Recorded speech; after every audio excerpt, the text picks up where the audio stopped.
네, 오늘 이제 보실 말씀은 디도서 3장입니다. 디도서가 3장까지 있는데 이제 오늘과 다음 주를 하게 되면은 이제 디도서를 다 이제 마칠 수 있을 것 같습니다. 자, 디도서 3장 1절에서 7절까지의 말씀인데 아마도 제가 봤을 때는 이제 디도서 전체 말씀 중에서 오늘 말씀이 아마 여러분들에게 가장 많이 이제 와닿는 그런 이런 말씀이 아닐까라는 생각이 들어서 오늘 말씀은 여러분들이 한 말씀도 빠뜨리지 마시고 잘 이렇게 간직하셨으면 좋겠습니다. 교독해서 제가 먼저 1절 말씀을 읽겠습니다. 아멘. 네, 오늘 이제 이 디도서 강의 5번째 시간은 성도들의 실생활을 위한 지침과 그 이유라고 하는 이런 제목으로 하나님의 말씀을 전하도록 하겠습니다. 제목은 성도들의 실생활을 위한 지침과 그 이유입니다. 자, 오늘 본문 말씀은 저와 여러분이 하늘나라가 아니라 이 땅에 사는 성도들로서 어떻게 살아야 하는지 실생활을 위한 아주 중요한 지침들이 담겨져 있습니다. 그리고 왜 그렇게 해야 되는지 그 분명한 이유를 알려주는 아주 귀한 본문이 아닐 수가 없습니다. 자, 그럼 본문 말씀을 하나씩 보도록 하겠습니다. 먼저 1절 말씀을 다시 보겠습니다. 그들이 명심하여 권력들과 권능들에게 복종하고 행정관들에게 순종하며 모든 선한 일을 하도록 준비하게 하며. 자, 여기서 그들은 누구를 가리키는 것일까요? 바로 크레테 교회 성도들을 가리키는 말씀입니다. 그래서 2장에 언급된 연로한 남자들, 연로한 여자들, 젊은 여자들과 남자들, 또한 종들과 주인들 모두를 포함하는 그런 크레테 교회 성도들을 이제 가리키는 것입니다. 그래서 교회 감독인 디도는 이런 크레테 교회 성도들에게 가정에서, 일터에서, 교회에서뿐만이 아니라 사회에서도 어떻게 생활을 해야 되는지 가르쳐야 됨을 여기서 이제 밝히고 있는 것입니다. 자, 먼저 그리스도인들로서 우리는 행정기관이나 공무원들 또는 정치인들을 어떻게 대해야 하는지 성경적인 교리를 정확히 알고 있어야만 됩니다. 기본적으로 우리 그리스도인들은 명심하여 권력들과 권능들에게 어떻게 해야 됩니까? 복종해야만 됩니다. 또한 행정관들, 즉 공무원들의 정당한 법칙 행위에 따라야 됩니까? 말아야 됩니까? 따라야만 됩니다. 건전한 시민으로서 우리 그리스도인의 교리의 의무는 바로 순종이기 때문입니다. 자, 이 말씀과 관련돼서 로마서 13장 1절에서 2절 말씀 한번 가보겠습니다. 로마서 13장 1절 2절입니다.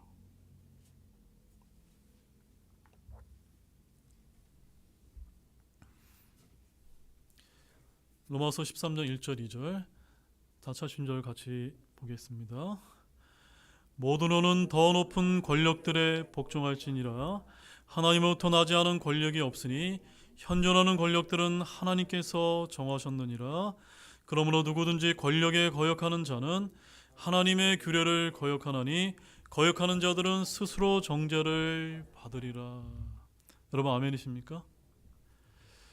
이 글을 쓸 당시 그리스도인들은 어떤 시대였습니까? 바로 로마의 독재 권력과 폭압적인 공권력의 고통을 받던 아주 어려웠던 그런 시절이었습니다. 그럼에도 불구하고 성경은 뭐라고 여기서 명령하고 있습니까? 저항하라, 대적하라고 이렇게 이제 말씀하고 있지 않습니다. 복종할지니라라고 이렇게 말씀을 하고 있습니다.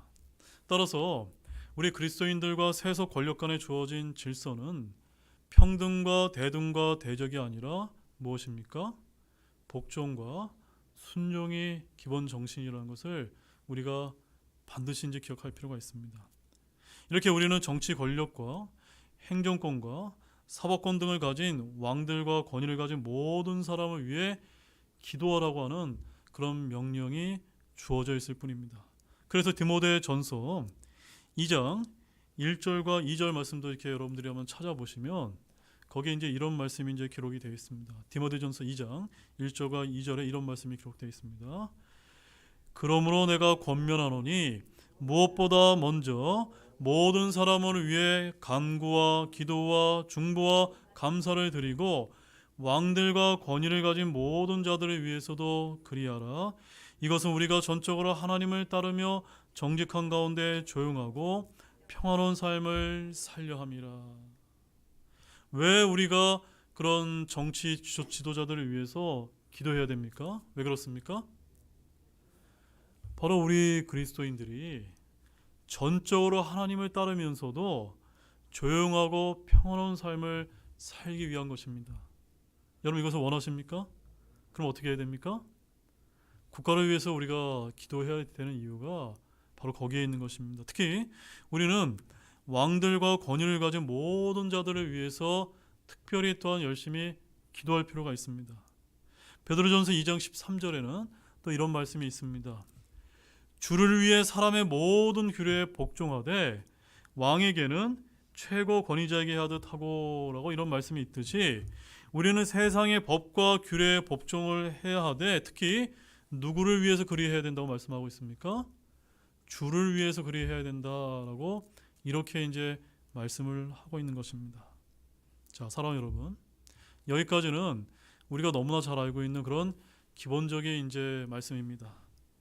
우리는 그리스도인들이 왜 더 높은 권력들과 세상 법에 복종해야 하는지 그 기본적인 지침을 저와 여러분이 이제 살펴본 것입니다. 제가 뭐라고 말씀드렸습니까? 기본적인 지침이라고 제가 그렇게 강조를 드렸습니다. 왜 그럴까요, 여러분? 왜 제가 기본적인 지침이라고 말씀드렸을까요?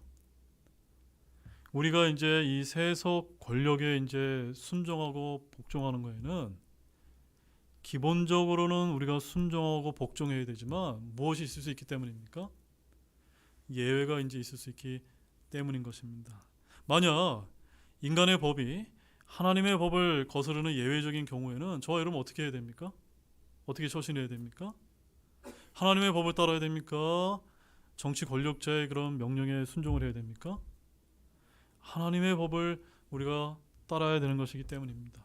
자, 우리가 여러분이 잘 아시는 예를 한번 보겠습니다. 우리 출애굽기 1장 15절에서 17절 말씀 한번 보십시오. 출애굽기 1장 15절에서 17절 말씀을 우리가 이제 간과하기 쉬운데 그 말씀 한번 우리 찬찬히 한번 보겠습니다. 함께 읽겠습니다. 이집트 왕이 히브리 산파들에게 말하였는데 그들 중 하나의 이름은 시프라요 다른 하나의 이름은 부하더라. 그가 이르되 너희가 히브리 여인들을 위해 산파의 직무를 행할 때에 해산대 위의 여인들을 살펴서 아기가 아들이거든 너희는 그를 죽이고 딸이거든 살릴지니라 하였으나 산파들이 하나님을 두려워하여 이집트 왕이 자기들에게 명령한 대로 하지 아니하고 사내 아들을 살려두니라. 자, 여기서 이집트 왕 파라오는 히브리 산파 시프라와 부하에게 새로 태어나는 히브리 사내 아이들을 살해하도록 이제 지시를 했던 것입니다. 이런 파라오의 명령은 왕의 명령으로서 당시에는 절대적인 것이었기 때문에 반드시 지켜져야만 했습니다. 우리가 신약에서 살펴본 말씀을 그대로 적용을 해본다면 이 명령에 복종해야 됩니까? 안 해야 됩니까? 복종을 해야만 됩니다. 더욱이 만약 히브리 산파들이 파라오의 명령을 거스른다면 자칫 생명을 잃을 수도 있었던 아주 위험한 그런 명령이었던 것입니다. 그러나 17절 말씀에서 보듯이 히브리 산파들은 어떻게 행했습니까? 파라오의 명령을 따르지 않고 히브리 사내 아들을 살리는 용기를 이제 발휘했던 것입니다. 한마디로 더 높은 권력들에게 불복하였던 것입니다. 만약 똑같은 상황이라면 우리 그리스도인들은 신약의 규례를 어긴 것일까요? 어긴 것입니까? 여러분, 히브리 산파들은 왜 그랬습니까? 그 이유는 바로 인간의 명령이 세속의 그런 법이 하나님의 법을 거스르는 것이라고 여겼기 때문인 것입니다.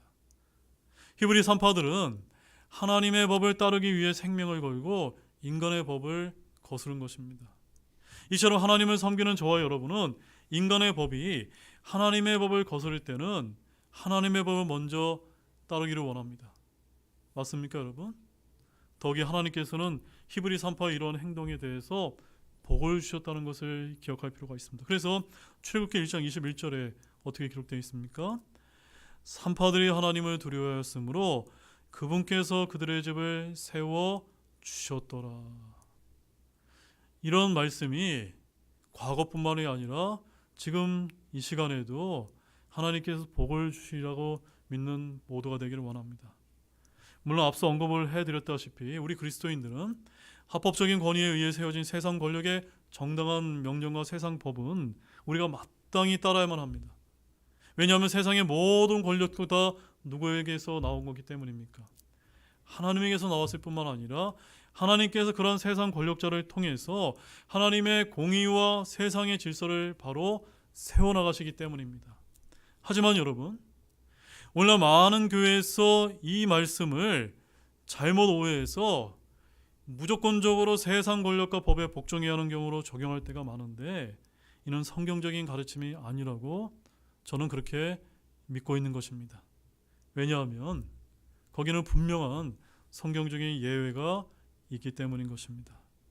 우리는 비록 합법적인 권위에 의해 세워진 세상 권력자의 명령이라 할지라도 그것이 하나님의 절대적인 말씀과 법에 거스를 때는 과감하게 인간의 법을 거부하고 하나님의 법을 따라야며 부당한 권력자의 잘못된 명령을 무조건적으로 순종해서는 됩니까? 안 됩니까? 안 되는 것이 우리가 그리스도인의 용기라는 것입니다. 우리 사도행전 5장 29절 말씀 한번 찾아보십시오. 사도행전 5장 29절 말씀입니다. 제가 지금 이제 여러분들에게 찾아드린 이런 말씀들은 여러분들이 한 말씀 한 말씀 다 잘 알고 계셔야만 됩니다. 왜냐하면 지금 우리가 살고 있는 세상이 너무나 혼탁하기 때문에 한쪽에만 치우쳐서 말씀을 가르치는 교회와 목사님들이 너무나 많기 때문인 것입니다. 우리는 균형적인 시각을 잘 갖추셔야만 됩니다. 자, 사도행전 5장 29절 말씀입니다. 그때 베드로와 다른 사도들이 응답하여 이르되 우리가 사람들에게 순종하기보다 오히려 하나님께 순종해야만 하느니라. 맞습니까, 여러분? 여러분, 하나님께 순종하시겠습니까? 그래서 우리가 왜 동성애를 조장하는 이런 차별금지법, 우리 그리스도인들이 왜 반대합니까? 또한 우리가 공산주의, 이런 사회주의, 우리가 왜 반대합니까? 그런 것이 바로 하나님의 성경적인 이런 하나님의 오른쪽의 가치에 절대적으로 위배되는 말씀들이기 때문에, 그런 것이 법들이기 때문에 우리가 이제 때로는 목숨을 걸고 우리가 그것을 거부해야 되는 것입니다. 우리 이러한 예를 성경의 위대한 믿음의 선조들의 행적에서 많이 찾아볼 수 있지 않습니까?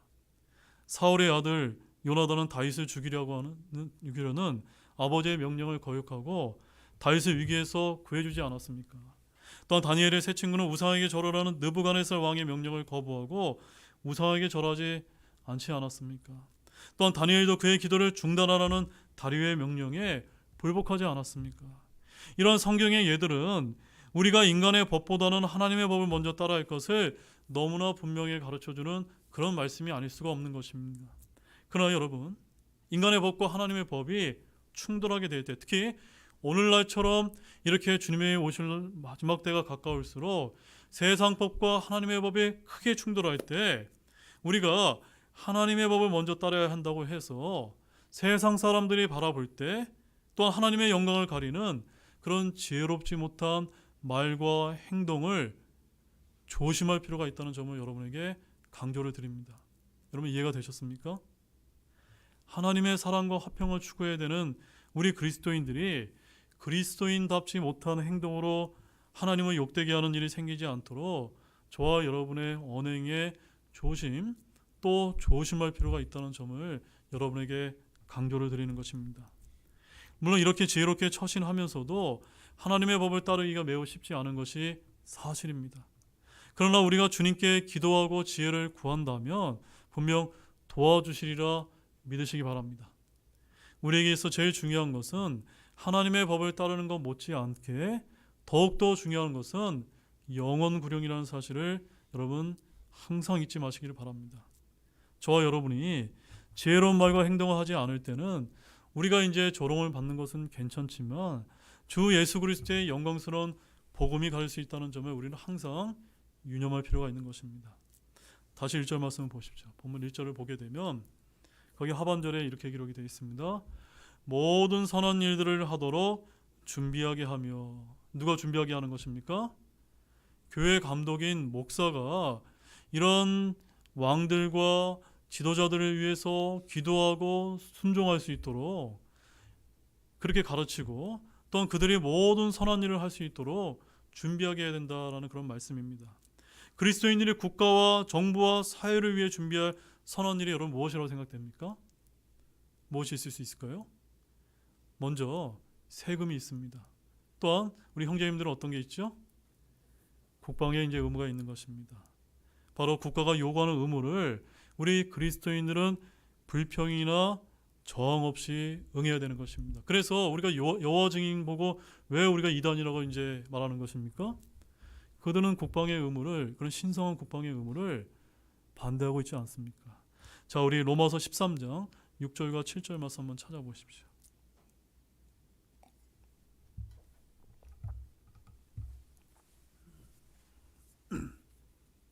로마서 13장 6절과 7절 말씀 읽겠습니다. 이런 까닭으로 너희가 공세도 바치나니 그들은 하나님의 사역자로서 바로 이 일에 계속해서 힘쓰니라. 그러므로 모든 사람에게 그때에 마땅히 받아야 할 것을 주되 공세받을 자에게는 공세를, 관세받을 자에게는 관세를 바치고 두려워할 자를 두려워하며 존경할 자를 존경하라. 아시겠습니까? 저와 같은 교회 목사는 성도들에게 납세의 의무, 국방의 의무를 철저하게 가르칠 것이 지금 명령되고 있다는 사실입니다. 이렇게 성경의 교리는 실생활에 관한 규범임을 우리가 알 수가 있는 것입니다. 만약 이런 납세의 의무와 국방의 의무를 가르치지 않는 그런 교회와 목사가 있다면 어떻게 해야 됩니까? 여러분 당장 그런 교회에서 나오셔야 되는 것입니다. 본문 2절 말씀 보겠습니다. 읽겠습니다. 아무도 비방하지 말며 말다툼하는 자가 되지 말고 부드러우며 모든 사람에게 온전히 온유함을 보이게 하라. 자, 이 말씀 앞에서 또 저와 여러분들이 많이 이제 찔릴 수가 있습니다. 오늘날 감독, 즉 목사는 성도들에게 가르치고 명해야 될 실생활 지침이 여기 아주 잘 이제 표현이 되어 있습니다. 첫 번째가 무엇입니까? 아무도 비방해서는 안 된다는 겁니다. 세상 사람들은 어떻습니까? 늘 불평의 은사를 받은 것처럼 틈만 나면 누구를 비방하거나 남 탓을 하는 그런 경향이 있지 않습니까? 특히 구약 성경을 보게 되면 출애굽한 이스라엘 백성들이 그러했듯이 우리 교회 그리스도인들 역시 그러면 됩니까? 안 됩니까? 안 된다는 것입니다. 즉 비방하는 자가 되지 말아야 된다는 점입니다. 두 번째는 무엇입니까? 말다툼하는 자가 되지 말아야만 됩니다. 남을 비방할 때 한마음이 된 형제들이 비방거리가 없을 때는 서로 간에 말다툼을 하게 되는 것입니다. 다툼과 불화는 육신의 일임을 항상 기억하기를 원합니다. 세 번째는 무엇입니까? 부드러우며. 부드러움은 갈라디아서 5장 22절 말씀에 보면은 성령의 열매입니다. 그래서 우리 그리스도인의 특징은 부드러움입니다. 완악함, 딱딱함이 아니라 부드러움이 믿지 않는 불신자들과 확연히 차이를 드러내는 것 중에 하나라는 사실입니다. 물렁물렁한 사람, 우유부단한 사람이 아니라 어떤 사람이 되어야 됩니까? 부드러운 사람이 되셔야만 되는 겁니다. 짜증에 신경질을 부리는 일이 잦은 이들이라며 부드러우며라는 이런 말씀대로 여러분의 마음을 부드럽게 만드시기를 원합니다. 특별히 그냥 부드러움이 아니라 주의 부드러움임을 여러분 기억하기를 원합니다. 그 다음에 네 번째는 무엇입니까? 모든 사람에게 온전히 온유함을 보이게 하라. 여러분 잘하고 계십니까? 온유함 역시 부드러움과 마찬가지로 성령의 열매입니다. 주님은 마음이 온유하고 겸손하신데 우리 성도들은 모든 사람이 내가 좋아하는 사람에게만 온유하고 부드럽게 대하는 것이 아니라 모든 사람에게 온전히 온유함을 보이라고 이제 말씀을 하고 있습니다. 이것은 사람들이 쉽게 알아볼 수 있는 그런 성격들인 것임을 저와 여러분들이 이제 배웠습니다. 자, 본문 3절 말씀 보십시오. 자, 이런 실생활의 지침을 주신 다음에 3절 말씀에 뭐라고 이야기합니까? 우리도 한때는 어리석고 불순종하며 속았고 여러 가지 정욕과 쾌락을 섬기며 악의와 시기 가운데 살고 증오하며 서로 미워하였으나 왜 우리가 온유하고 부드럽고 비방하지 말아야 되며 왜 그런 삶을 살아야 되는 겁니까? 우리가 구원받기 전에는 우리의 모습이 어땠다고 여기서 말씀하고 있습니까? 우리도 한때는, 여기는 바울 자신과 디도를 포함한 저와 여러분 모두의 모습이지 않습니까? 우리는 한때는 어땠습니까?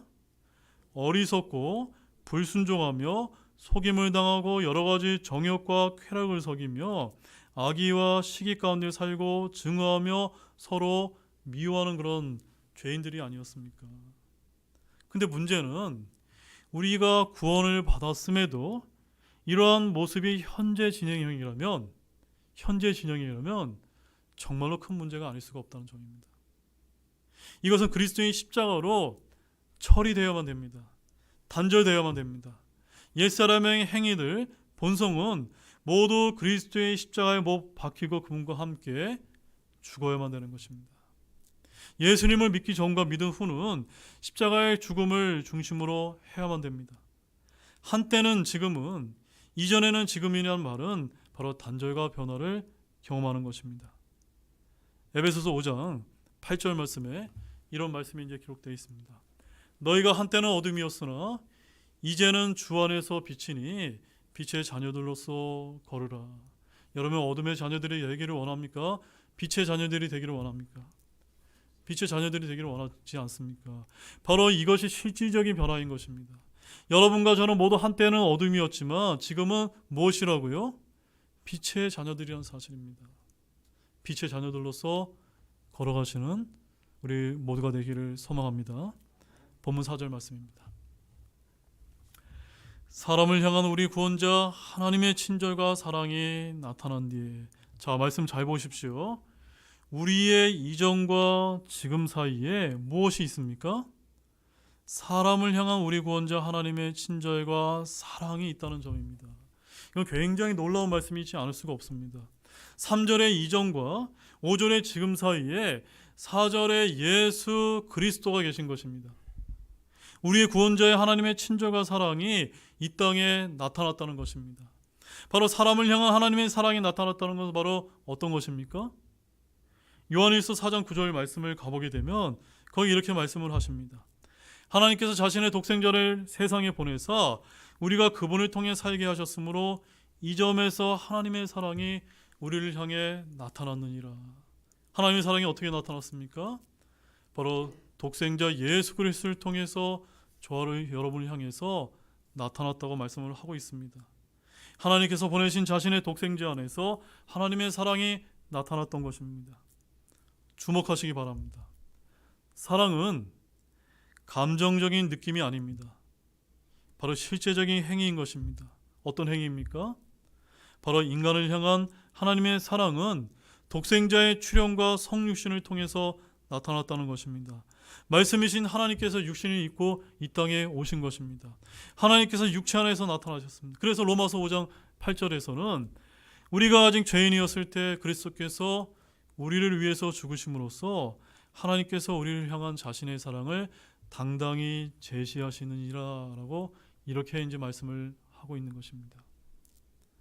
저와 여러분을 향한 하나님의 사랑은 십자가에서 당당히 선포되었습니다. 하나님의 사랑이 선포된 것은 바로 갈보리 십자가 위에서였습니다. 그리스도께서 우리를 위해 죽으심으로 우리를 향한 하나님의 사랑이 선포되었습니다. 그리스도인들 중에는 하나님의 사랑을 알고 깨닫고 싶어하는 분들이 굉장히 많이 있습니다.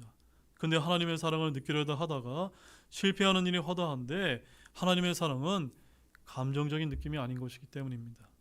바로 하나님의 사랑은 무엇입니까?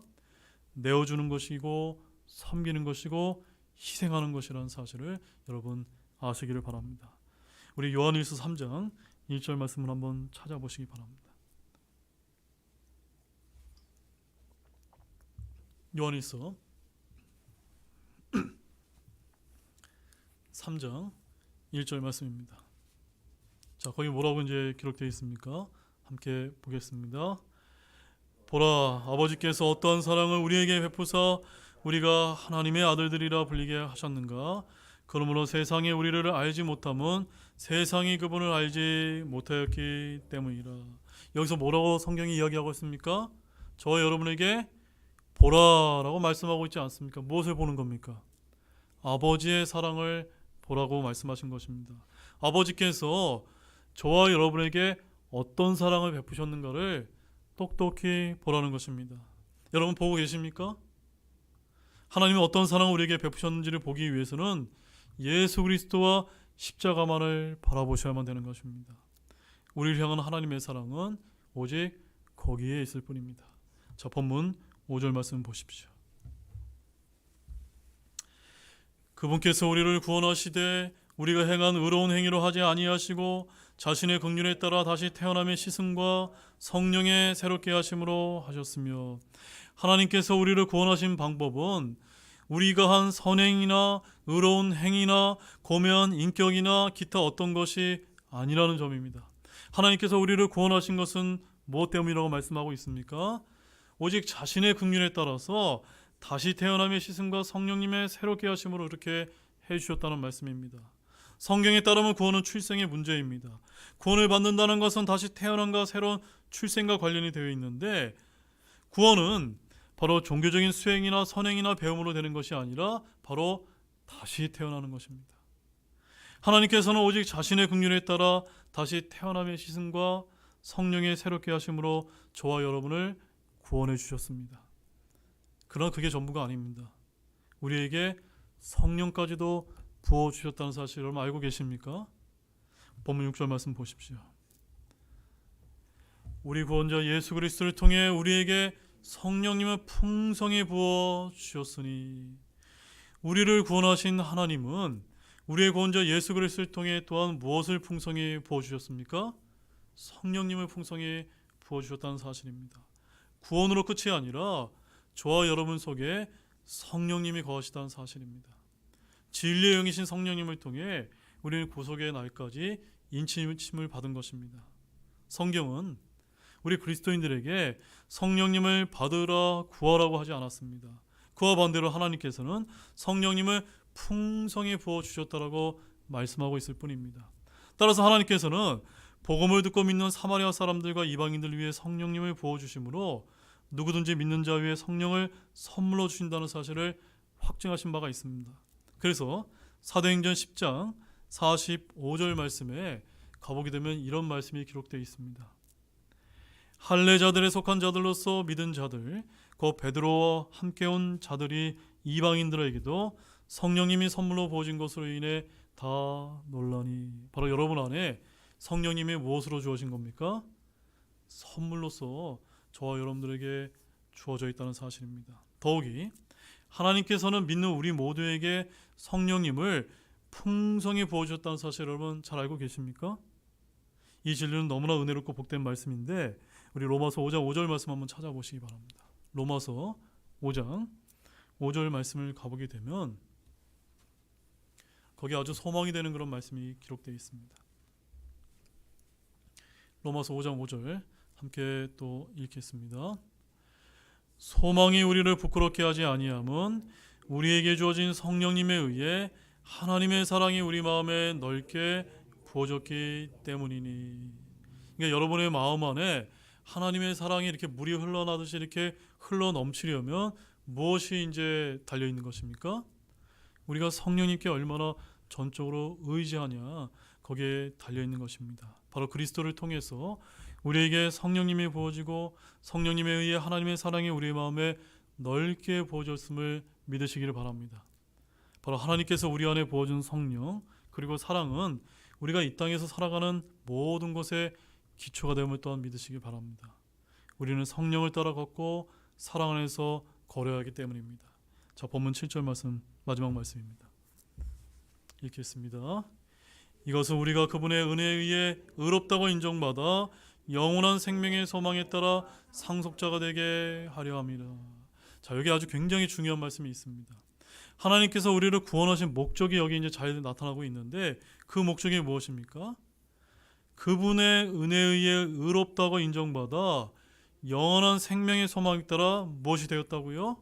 상속자가 되게 하려 하심이라는 점입니다. 저와 여러분은 누구입니까? 상속자입니다. 우리는 하나님의 은혜로 구원받았고 은혜로 의롭게 되었는데 그저 믿음으로 의롭게 되었을 뿐만이 아니라 저와 여러분에게는 상속자가 되는 그런 특권도 베풀어 주셨다는 겁니다. 자, 여러분 어떤 상속자입니까? 빠르게 제가 말씀을 드리면 로마서 8장 17절 말씀에 보면은 우리는 하나님의 상속자요 그리스도와 함께하는 공동 상속자다라는 말씀이 있습니다. 그리고 두 번째는 갈라디아서 3장 29절 말씀에 우리는 약속에 따른 상속자다라고 말씀하고 있습니다. 세 번째로 갈라디아서 4장 7절 말씀에는 우리는 그리스도를 통해 하나님의 상속자다라고 말씀합니다. 또한 네 번째로 에베소서 3장 6절 말씀에는 우리는 그리스도 안에서 동료 상속자입니다라고 말씀하고 있습니다. 또한 다섯 번째로 히브리서 1장 14절 말씀에서는 우리는 구원의 상속자다라고 말씀하고 있습니다. 또한 여섯 번째로 히브리서 6장 17절 말씀에는 우리는 약속의 상속자다라고 말씀하고 있습니다. 그 다음에 일곱 번째로는 히브리서 11장 7절 말씀에서 우리는 의의 상속자다라고 말씀하고 있습니다. 자, 여덟 번째 마지막으로 야고보서 2장 5절 말씀 한번 찾아보시기 바랍니다. 야고보서 2장 5절 말씀, 거기는 어떤 상속자가 이제 기록되어 있을까요?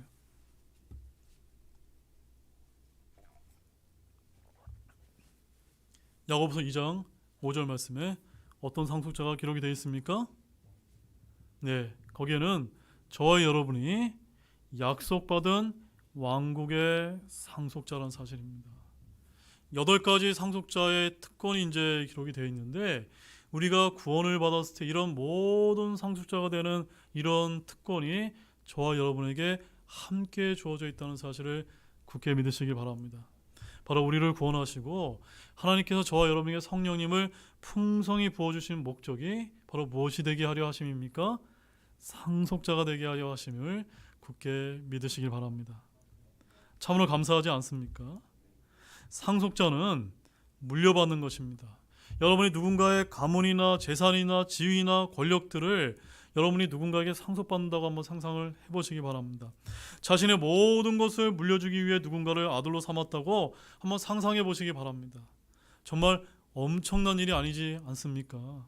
저와 여러분이 바로 그리스도와 공동 상속자라는 점입니다. 자, 그런데 마지막 말씀으로 히브리서 1장 2절 말씀 보십시오. 히브리서 1장 2절 말씀을 가보게 되면 거기 이런 말씀이 이제 기록되어 있습니다. 함께 보겠습니다. 이 마지막 날들에는 자신의 아들을 통해 우리에게 말씀하시고 그 아들을 모든 것의 상속자로 정하셨으며 그분께서 또한 그 아들로 말미암아 세상들을 만드셨느니라. 제가 뭘 말씀드렸는지 여러분 이해가 되셨습니까? 사실은 어떤 상속자가 진짜 상속자인 것입니까? 예수 그리스도께서 모든 것의 상속자가 되시는 것이 하나님의 뜻인데 우리가 구원받아서 그리스도 안에 그리스도의 몸 안에 지체가 되었을 때 예수 그리스도로 말미암아 어떤 상속자가 됩니까? 공동 상속자가 되어 주신다는 사실입니다. 참으로 할렐루야이지 않습니까? 아멘이지 않습니까? 여러분 이것을 참 기쁘게 여기시기를 원합니다. 얼마나 놀라운 일입니까? 우리가 하나님을 찬양하고 감사하는 일밖에 달리 뭐라 표현할 수가 있습니까? 우리 안에 성령님을 풍성히 부어주신 것은 바로 저와 여러분이 영원히 영원한 소망 가운데 상속자가 되게 하려 하심이란 이런 말씀을 늘 잊지 않는 모두가 되시기를 원합니다. 이제 결론의 말씀을 드리겠습니다. 사랑 여러분, 우리는 세상 사람과 다르게 이 세상에서 정말 살아가야만 됩니다. 때로는 부당하고 억울해도 권력들의 복종해야 하는 등의 말씀은 참으로 저와 여러분들이 받아들이기 이제 쉽지 않습니다. 또한 생명의 위협이 오더라도 인간의 법보다는 하나님의 법을 먼저 따라야 하는 일 등은 정말로 쉽지 않은 일입니다. 게다가 아무도 비방하지 말며 말다툼하지 말며 부드러우며 모든 사람에게 온유함을 보이라고 하는 이런 명령은 아무리 우리들이 그리스도인이라 하더라도 따르기가 여간 어려운 그런 말씀이 아닐 수가 없습니다. 그럼에도 불구하고 우리는 위와 같은 성도들의 실생활을 위한 지침을 따라야만 됩니까? 안 됩니까? 따르셔야만 되는 것입니다. 왜 그렇습니까? 저와 여러분은 한때는 구원받지 못해 지옥으로 향해 내려가는 그런 죄인들이었지만 지금은 구원자 예수 그리스도로 인해 긍휼을 입은 자이기 때문인 것입니다. 또 험난한 이 세상에서 쓰러지지 않도록 위로자이신 성령님을 풍성히 하나님께서 부어주셨기 때문에 영원한 생명의 소망에 따라 상속자가 되었기 때문입니다. 목적과 이유가 분명한 사람은 좌고우면하지 않습니다. 우리 그리스도인들에게는 분명한 목적과 이유가 있습니까? 없습니까? 있습니다. 그렇기 때문에 아무리 어려운 일이 여러분에게 닥친다 하더라도 저와 여러분에게는 소망이 있음을 여러분이 굳게 믿으시고 그 소망을 붙들고 살아가는 모두가 되시기를 주님의 이름으로 축원합니다. 기도가 마치겠습니다.